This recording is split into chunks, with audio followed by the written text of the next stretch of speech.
Bem-vindos a mais um Mulheres na Literatura. Bem-vindos ao canal 1001 Histórias. Aqui quem fala é Luciana Marinho. Se é a primeira vez que você chega aqui no canal, saiba que o Mulheres na Literatura iniciou há 2 anos para colocar um foco nas mulheres que vivem, respiram e fazem literatura. Sejam elas escritoras, ilustradoras, editoras, influencers do livro, mediadoras de leitura, enfim, mulheres que fazem a literatura acontecer. Hoje, nessa nova fase do projeto, eu trago uma convidada muito especial. Ela é doutora pesquisadora na área de mediação de leitura, mestre, professora e coordenadora das jornadas literárias que aconteciam em Passo Fundo, aqui no Rio Grande do Sul. É Fabiane Verardi.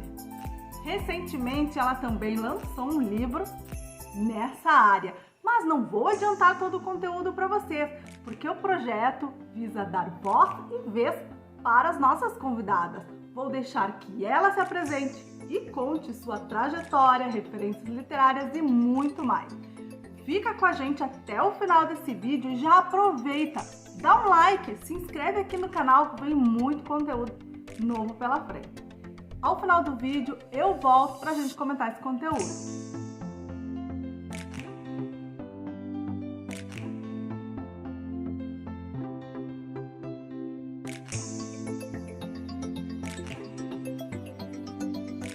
Então, Luciana, tu me pedes quem é a Fabiane por ela mesma.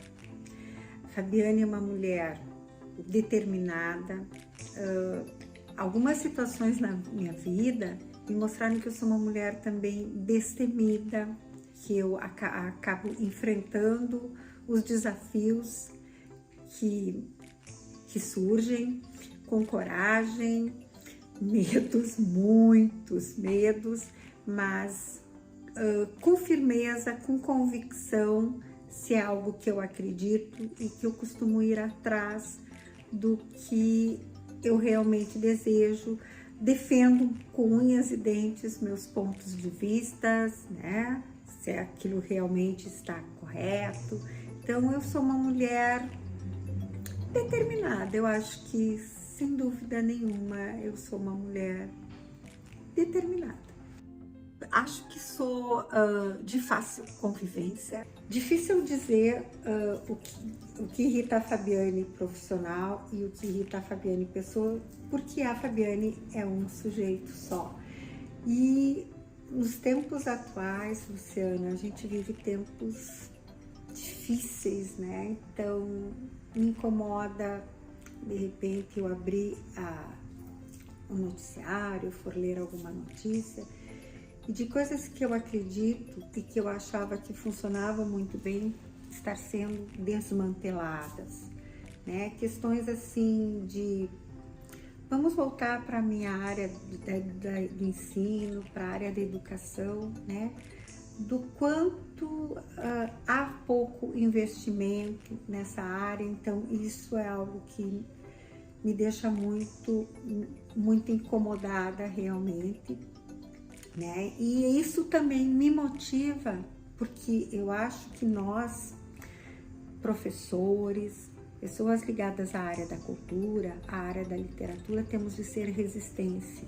Então isso me motiva a lutar pelo que eu acredito e pelo que eu sei que vai mudar, né? Que tem todo esse poder de mudança, porque eu acredito que é pela educação que as coisas vão melhorar, né? Então, assim, esses últimos tempos, essa pandemia terrível, né? Isso que mexeu de forma global, né?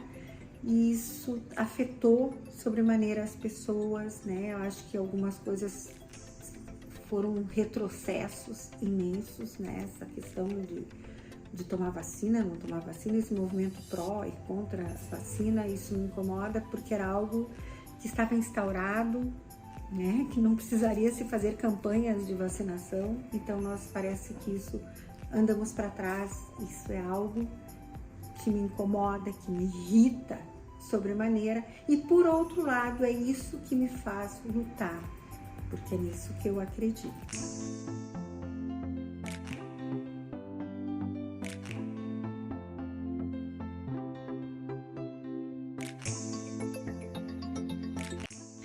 sim, sempre a minha vida foi muito vinculada a essa questão da literatura, por isso eu digo que letras, não tinha como eu não fazer letras em virtude do quanto eu era e sou ainda apaixonada pela leitura, o quanto a literatura foi significativa na minha formação do ser, né? Então, porque eu fiz todas essas leituras, sempre que eu paro para pensar no que eu lia em tal idade, eu consigo pensar, porque o livro sempre esteve muito presente na minha vida.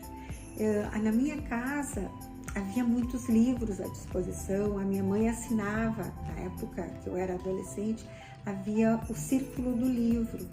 E eu sempre digo que o Círculo do Livro foi muito importante na minha formação leitora, porque vinha o catálogo do Círculo do Livro e eu escolhia os livros, e a minha mãe comprava os livros, nem olhava se me disseram assim, você poderia passar por algum tipo de controle, algum tipo de censura, não havia. Eu escolhia e lia. Então eu fiz essas leituras até nessa minha adolescência, essas leituras livres, a escolha minha. Eu não lembro de nenhum professor, infelizmente, de ter feito essa mediação de leitura, de ter me indicado alguma obra que tenha sido relevante na minha vida. Então eu não tive esse tipo de apoio mediador ou alguém que fizesse essa indicação de leitura, ou que fosse importante na minha formação de leitura na escola. Isso eu pensando na escola e estou pensando na minha mãe, no meu pai, que na disponibilidade que eles tinham de livros. Aos 15 anos eu comecei a namorar e a minha sogra era uma grande leitora, é uma grande leitora, e aí as minhas leituras passaram a ser mais direcionadas.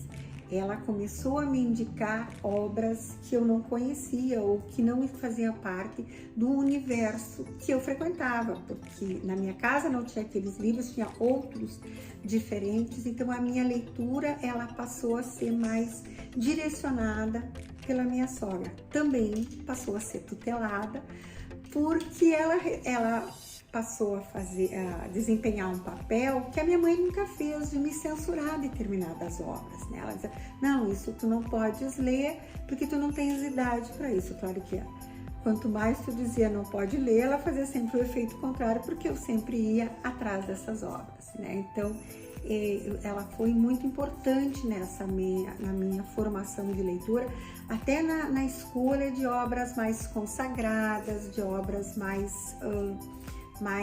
importantes, assim. Então eu tenho uma relação muito afetiva de pensar na minha sogra como essa pessoa que fez essa minha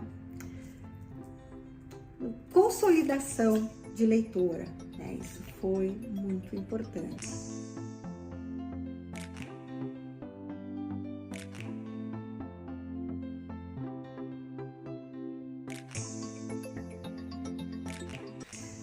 Sim, Luciana, tanto o meu mestrado quanto o meu doutorado são voltados à questão da mulher. Por quê? Eu li logo que eu estava estudando, né, fazendo mestrado, eu li um texto que falava sobre a questão das mulheres, sobre a questão da mulher, a formação dessa mulher como sujeito leitor. E aquilo ficou muito na minha cabeça, e na época eu fui fazer o mestrado e a professora Tânia Rezin foi a minha orientadora. E eu lembro de ter dito para ela que eu gostaria muito de trabalhar com a questão da mulher. E aí nós pensamos que poderíamos trabalhar com a questão da leitura de mulheres passofundenses que tinham tido determinada ascensão ou visibilidade dentro da sociedade passofundense, ou pelo assistencialismo, ou pela questão do magistério, enfim, que fossem mulheres relevantes na história da cidade de Passo Fundo. E aí nós selecionamos 5 senhoras que estavam entre 75 e 80 anos, e eu fui fazer entrevistas com elas e nós retomamos as histórias de vidas delas, sempre direcionadas à leitura, mediação de leitura, a disponibilidade dos livros para elas, essas questões todas voltadas para esse sujeito leitor passofundense, né? E aí no doutorado, essas 5 senhoras, a gente ampliou o espectro, né? E eu fui trabalhar com as 5 famílias dessas senhoras, trabalhando com as filhas, com as netas. Então eu tinha 3 gerações de mulheres passofundenses que eu trabalhei fazendo esse cotejo, né, da história das mulheres, da trajetória de leitura e das histórias de vidas dessas 15 mulheres passofundenses, né? Então, pensando nessa questão da mulher quanto primeira mediadora de leitura, dessa mulher que era professora, e como é que na escola essa mediação de leitura acontecia. Então, na verdade, foi esse passeio pela história da leitura das mulheres passofundenses, e claro que daí, principalmente na tese, eu fui atrás de que livros eram disponibilizados em Passo Fundo, os clubes de leitura, a biblioteca municipal, as escolas que elas estudaram, havia biblioteca, como é que essa leitura chegava. Então foi realmente apaixonante eu trabalhar e eu adentrar nesse universo dessas 15 mulheres que contaram as suas histórias de vida, de leitura para mim.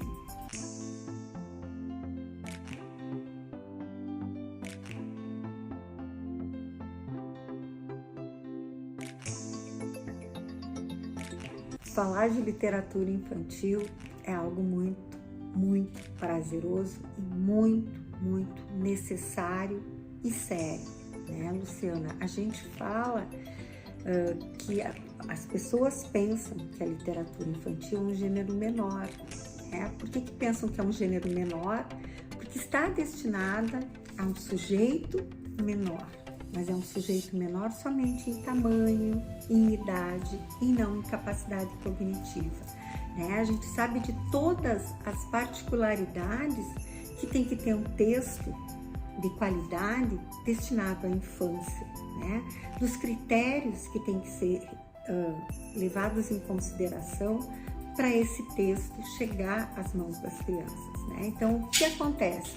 Todo mundo acha, quando vamos mudar assim, acham que pode ser um gênero menor por ser a criança, qualquer coisa pode ser escrita. E também, né, Luciana, por essa associação, vamos pensar um pouco na história, né, da história da literatura infantil, que ela veio muito associada à pedagogia, então ela era para ensinar, para modelar, né? Então, por muito tempo, sim, achou, né, que a literatura infantil era aquela que tinha de ensinar alguma coisa, né? Então, assim, quando perguntam qual é a moral da história, mesmo que a gente aqui não esteja falando de uma fábula, né?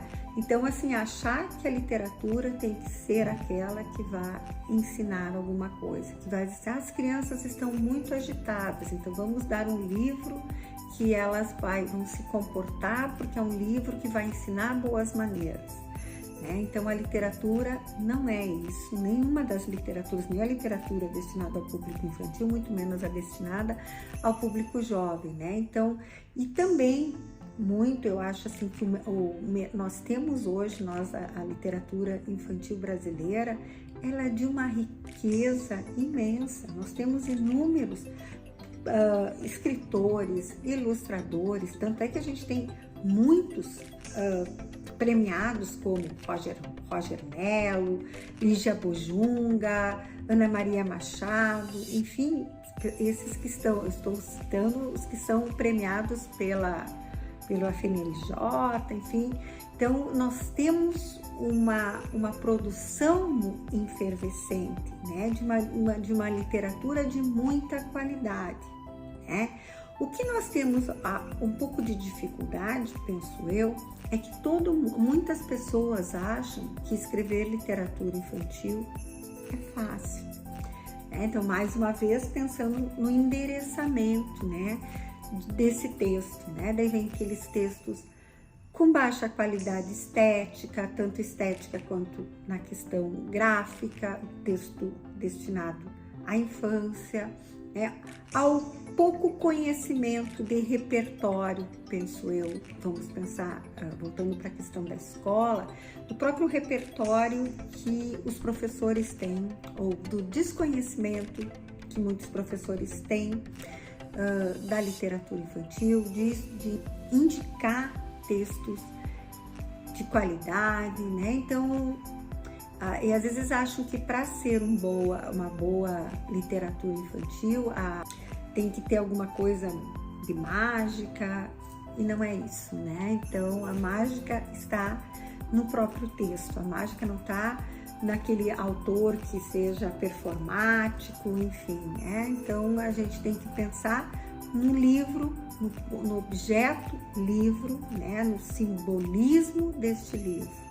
Então, eu acho que as coisas estão mudando no sentido de que há muito incentivo à leitura, ainda que de forma menos intensa quanto a gente gostaria, né? Tentando desvincular um pouco dessa questão da literatura infantil como aquela que tem de ensinar alguma coisa, eu sempre pensando que o texto, como diz a professora Marisa Lajolo, o texto não é pretexto, o texto não está ali para ensinar, Então a gente sabe que quantas coisas simbólicas são trabalhadas, são experienciadas de forma inusitada, muitas vezes, pela própria literatura infantil. Por muito tempo foi considerada menor, como um gênero menor. Acho que um pouco tem a ver com a questão da própria nascimento, da literatura infantil, junto lá com a questão da ascensão da burguesia, com a invenção da infância e com essa associação que ela teve com a pedagogia.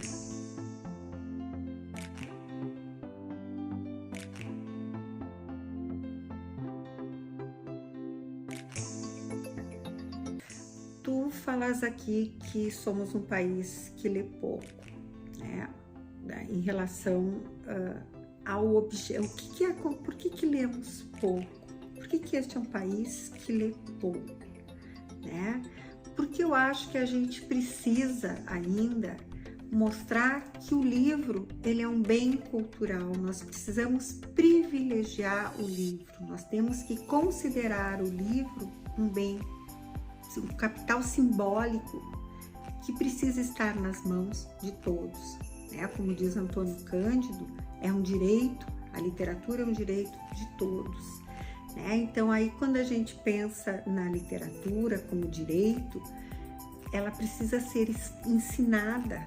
Precisamos desde cedo mostrar que a literatura, todos nós temos direito à literatura.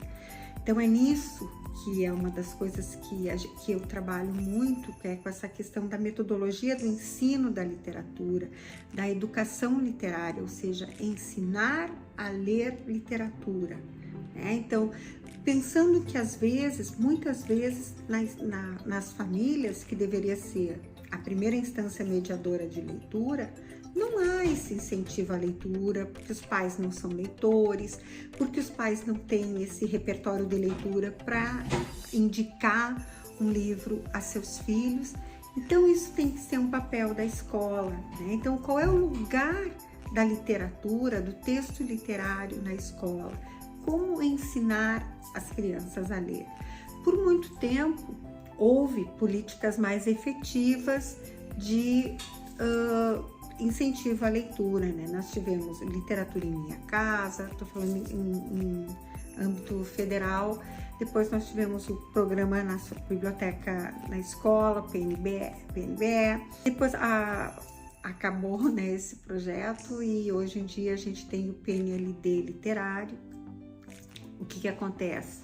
Então, há, de certa forma, esse incentivo, há uma compra governamental, desses livros, mas muitas vezes esses livros, estão nas bibliotecas, quando estão nas bibliotecas, ou outras vezes estão encaixotados. O que precisamos fazer? Precisamos tirar estes livros das caixas. Precisamos ler com e para as nossas crianças, né? Então, nós precisamos ter metodologias de trabalho, de educação, de ensino da literatura, de mostrar que o texto literário tem determinadas especificidades. E isso nós vamos ensinar desde bebê.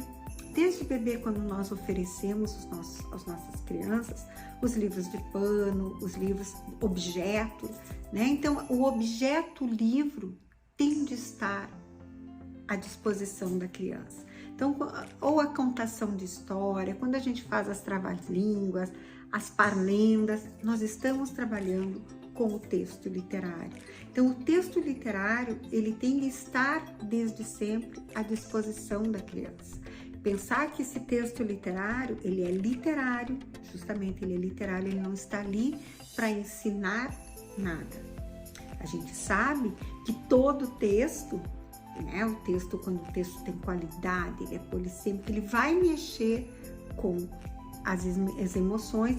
Então, eu gosto muito de pensar, eu uso muito um teórico espanhol chamado Jorge La Rosa, que fala sobre a experiência da leitura. E eu acho isso muito importante a gente pensar. E ele diz assim, que a experiência ela é algo que nos forma, transforma e pode nos deformar, né? Então, a experiência, quando acontece uma experiência relevante, essa leitura, ela passa a ser significativa. E quando ela passa a ser significativa, o leitor acontece, a leitura acontece. Então, nós vamos preparando o nosso aluno, a nossa criança, para essa leitura via experiência. Então, e como é que a gente faz isso? Ensinando, mais uma vez eu falo, né? Ensinando a ler literatura. Eis a famosa e necessária educação literária.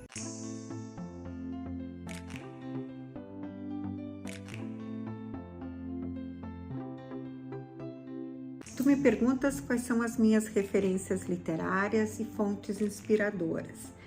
Eu sou uma grande leitora, mas eu não sei escrever ficção, nunca soube, não tenho esse dom, acho uma coisa assim fantástica. Então eu posso dizer inspirações, ou eu vou transformar essa tua pergunta em dizer quem são os meus grandes autores, aqueles com os quais eu tenho um grande relacionamento de amor, né? Então, João Guimarães Rosa, que foi uma experiência única na minha vida, Érico Veríssimo, hoje em dia a Wisława Szymborska, que eu gosto muito dos textos dela, a Sofia de Mello Andreasen, pensando em poetas, né? Adélia Prado, que me diz muito, Clarice Lispector, Cecília Meirelles, Lígia Bojunga e a grande Marina Colasanti, Érico Veríssimo eu já mencionei, Walter Hugo Mãe. Autores contemporâneos, eu tenho lido muita literatura contemporânea. Hoje em dia há pouco terminei de ler Vista Chinesa, da Tatiana Salem-Levy. São obras assim que acho que isso é importante, eu tenho feito essa chegada, né? Então, autores que realmente me inspiram são... Eu tenho certeza que eu vou estar esquecendo Isabel Allende, eu estou esquecendo do Gabriel Garcia Marques, Kate Chopin, que é uma autora norte-americana do século XIX que eu gosto demais. Enfim, eu tenho... É um repertório grande, assim, e é difícil dizer quem... Eu tenho certeza que estou esquecendo de muitos, né? Mas são autores, assim, que eu sei que se eu estiver precisando de fazer alguma releitura, é neles que eu volto. me perguntas de mulheres inspiradoras. São tantas, né? Então agora eu acho que, pensando assim no meu entorno, eu fico pensando muito na minha mãe, que a minha mãe, com o jeito dela, né, da forma como a qual ela se portou ao longo da vida dela, ela me constituiu, ela me fortaleceu para que eu fosse atrás dos meus objetivos e fosse destemida. Eu acho que isso eu devo à minha mãe. Então, minha mãe me inspira muito. Marina Colasanti é uma mulher que sempre me inspirou. A primeira vez que eu a vi foi numa jornada de literatura. Acho que era na primeira vez que estávamos fazendo a jornada de literatura no Play Center do Clube Juvenil. Eu não vou lembrar se era a terceira ou a segunda edição da Jornada Nacional de Literatura, e ainda tínhamos entre nós o Josué Guimarães, e eu cheguei, acho que um pouco atrasada, e já estava a sala toda, aquele salão todo cheio, e no palco, né, tinha uma mesa enorme com vários autores. E quando eu entrei, tinha uma mulher maravilhosa, de cabelo Chanel, assim, toda de roxo, inclusive as botas roxas, sentada com um microfone e falando alguma coisa relacionada ao feminismo, do empoderamento da mulher. E eu olhei a Marina, eu acho que eu nunca tinha lido nada dela, assim, nunca tinha lido, porque geralmente uma das coisas que a gente faz na jornada é a pré-jornada, mas eu tenho a impressão que eu não tinha lido nada dela. Ela entrou assim de um jeito tão grande em mim, de uma forma que me atingiu, me tocou tanto, que ela, sem dúvida, foi uma mulher que eu olhei, eu era uns 18 anos, não sei, e pensar, sabe, tu olhar aquela pessoa e dizer, eu quero ser assim. Então, acho que ela é uma mulher que sempre me inspirou pela força, pela inteligência, pela maneira de escrever, pelo jeito de se portar. É um amor antigo. Eu acho que, já que eu tenho que escolher, eu vou ficar com a minha mãe, né? E a Marina, sem sombra de dúvida.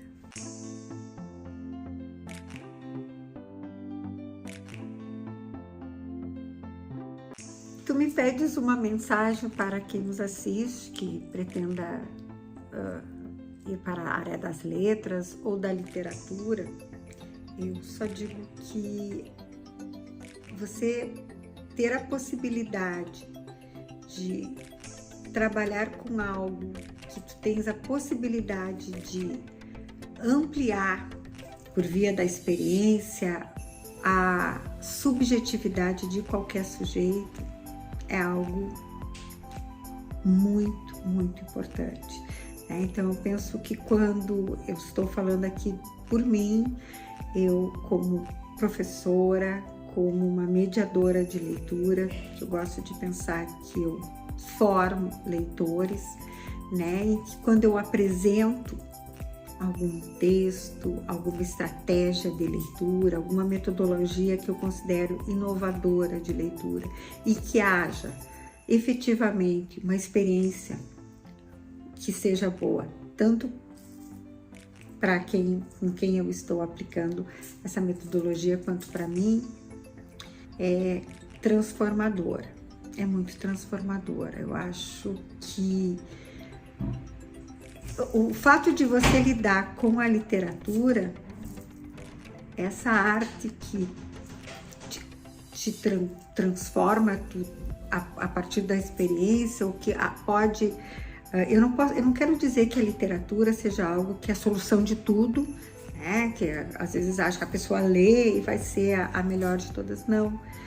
Mas que tu pode te tornar um sujeito melhor, pode. Fabiane, muito obrigada por ter compartilhado todo esse conteúdo, a tua trajetória, as tuas ideias aqui conosco no canal. Muito obrigada, foi incrível!